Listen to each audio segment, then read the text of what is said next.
I'm showing you the screenshot so you can read it if you want to now, or you can later when I bring it back up to discuss it for its own merits.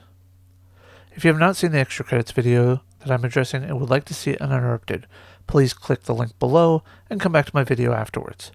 Otherwise, watch my video and then go watch their video if you so choose to. Thank you.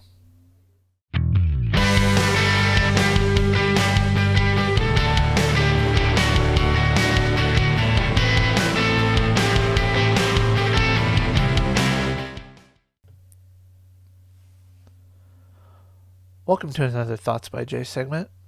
Today I'm going to be talking about the recent extra credits video, Stop Normalizing Nazis, Socially Conscious Games Design, and why I think they missed the points that their fans have been criticizing them for. The link to the video will be in the description below. I have a lot of respect for the extra credits, history, mythology, and sci-fi team. They do their best to provide great content, not just about game design, but also history and mythology and science fiction as well. However, I do not hold them on a pedestal, and I do not think that they are above reproach. This is just the first time I feel that I've needed to say something, and I hope that James, Matt, and the rest of the team over there will take this as criticism and not an attack on them personally. There you are, playing the PvP in your World War II shooter, and all of a sudden, you're a Nazi. You didn't ask for this. You didn't choose this. Yet there it is. And it's treated no differently than playing a British soldier. The first problem I have with this video is the idea planted that consumers are incapable of research. I do not mean if you buy a period piece first-person shooter you need to research the time period. I mean that you do not research the game you're buying. If you're buying a World War II first-person shooter, you should be expecting that at some point in the game you're going to have to play as the Nazis. It should be no surprise at all, especially when the multiplayer version of this game consists of opposing teams.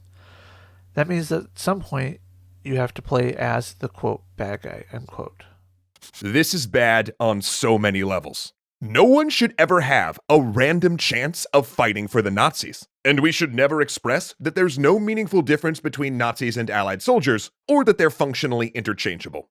And before anyone equivocates and says not all German soldiers in World War II were Nazis, if they were wearing the swastika and are functioning as an arm of the Nazi government, then unless the game goes out of its way to tell you specifically that your particular character is not a Nazi, then they're a Nazi. Why is it, quote, bad on so many levels, end quote, to be randomly chosen to play a group of people that are opposed to another group? Who is saying that there is no difference between the Axis and Allied troops? One could argue, though, that a soldier is a soldier, so mechanically in a video game they are interchangeable. But I think I know what you're trying to get at. Now, as far as equivocation of, quote, not all soldiers were Nazis, end quote, for a gameplay's sake, I will grant you that one.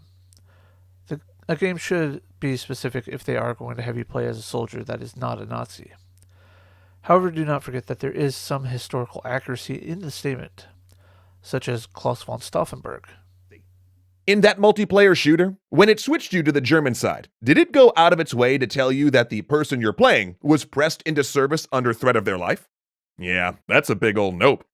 Oh, and on a similar note, let's please stop forcing people to play as terrorists as well. There you are, playing your modern shooter, and all of a sudden you're a terrorist. You didn't ask for this, you didn't choose this, and yet second verse, same as the first. There it is. I mean, that's literally the name of your side in the game.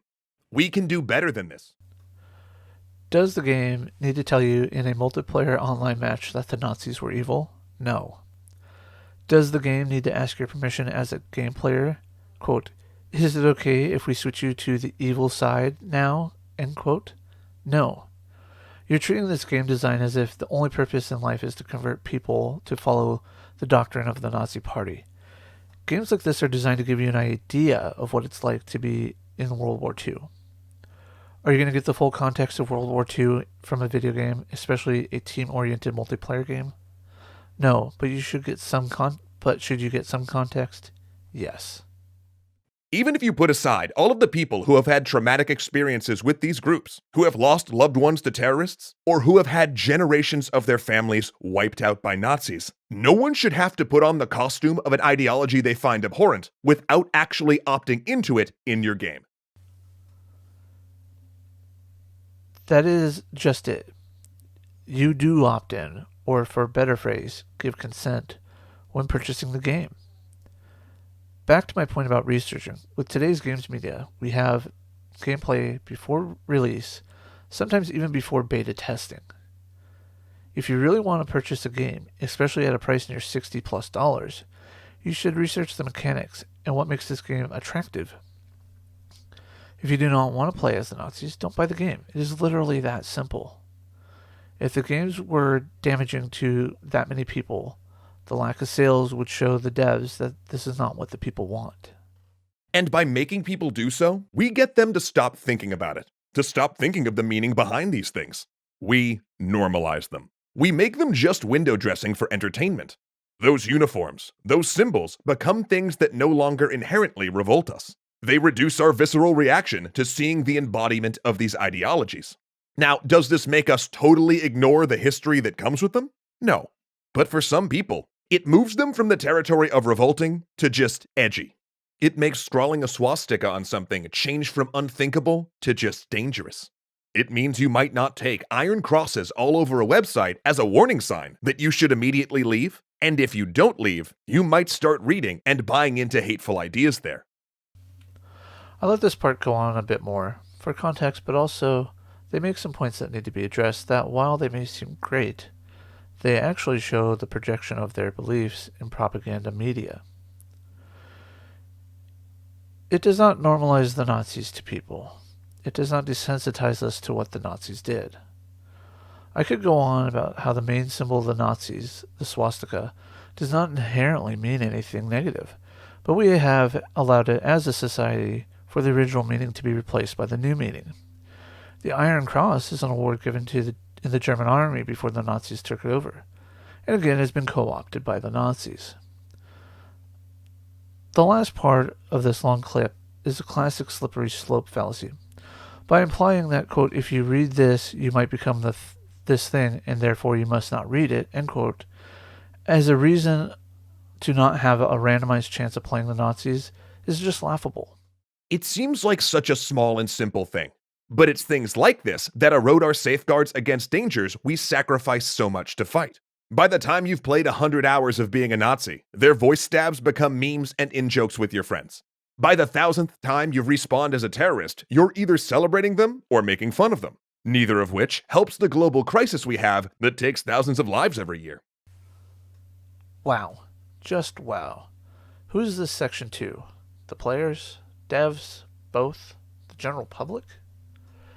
How does playing a game where you have fun with your friends or mock Nazis/terrorists hurt the global crisis you refer to? Honestly, I'm at a loss for this. As a veteran who started playing online games like SOCOM and Halo on Xbox Live, I do not see an issue with this. I remember playing the original Counter-Strike under WWII, and none of us complained about having to play as terrorists. None of us joined Al-Qaeda or ISIS either.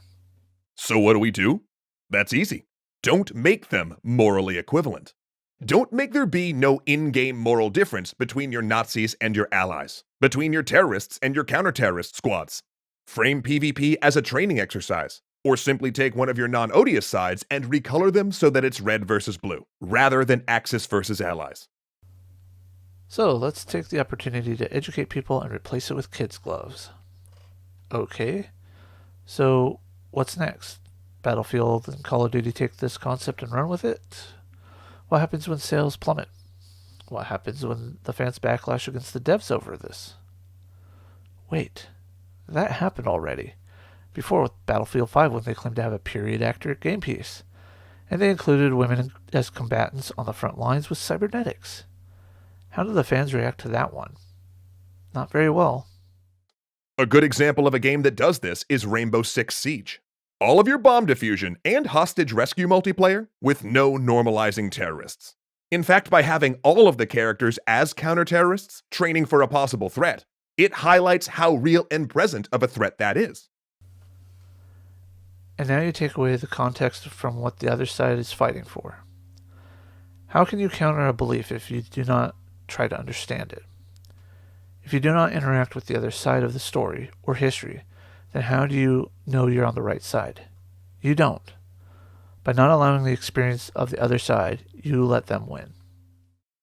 And if you decide that you need to have both sides be playable, don't make them interchangeable. Don't have players randomly spawn in as one or the other. Allow players to choose which side they're on. Now, of course, this has all sorts of in-game problems, such as creating shorter wait times for fascists, but you know what? Those wait times could be artificially extended if it meant players had an active choice in what teams they would represent if you're saying we need people playing Nazis in our games. So let's make everyone wait to play until someone has to make the, quote, uncomfortable, end quote, decision. Did it play as a Nazi? This will go a long way more towards normalizing Nazis than just the random spawn-ins. And if you're going to say, but we need it for historical reasons, then your game better actually be historical. You can't really just hide behind the fact you called your desert map El Alamein and say, but it's historical. If that were the case, you need your PvP to at least represent real historical events and be a realistic take on those battles. Once you make both sides balanced, it's also no longer historical. Okay, so if we make historically realistic games, does that mean we only have to allow the real historical events? Or can we allow for things to change? Historical video games can allow us the ability to see the potential alternate history just by the changes of one or two battles, or even the decision to drop a bomb or not. Making opposing sides balanced does not necessarily take away from the authenticity of a PvP event. Even with superior equipment does not make the victory assured. Neither does equal footing take away from the historical context. And you can't really say that you need Nazis anymore for historical accuracy. Oh, and once you let players get cool weapons that weren't actually at that particular battleground, it's also no longer historically accurate.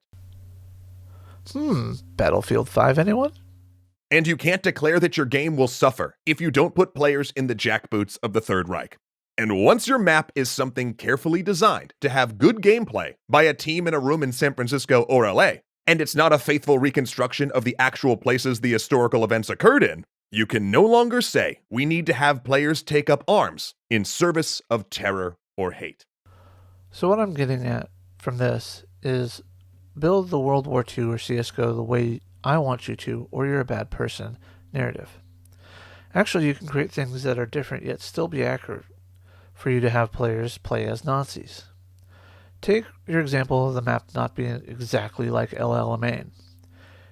If you were to have an alternate event, say a battle or siege at Tobruk, that did not happen or turned out differently, then you could have an El Alamein happen in a different part of a desert, in a different way, and end up a different outcome. And look, we're not saying we can't have games about World War II or about terrorism. We're not even saying we shouldn't make games where you play as a Nazi or a terrorist. But what we are saying is that the fact that you're playing as a Nazi or a terrorist in a game has to mean something. And it can't just be a skin. It can't be something that a game randomly drops you into. And really, if we are saying anything in this episode, it's this.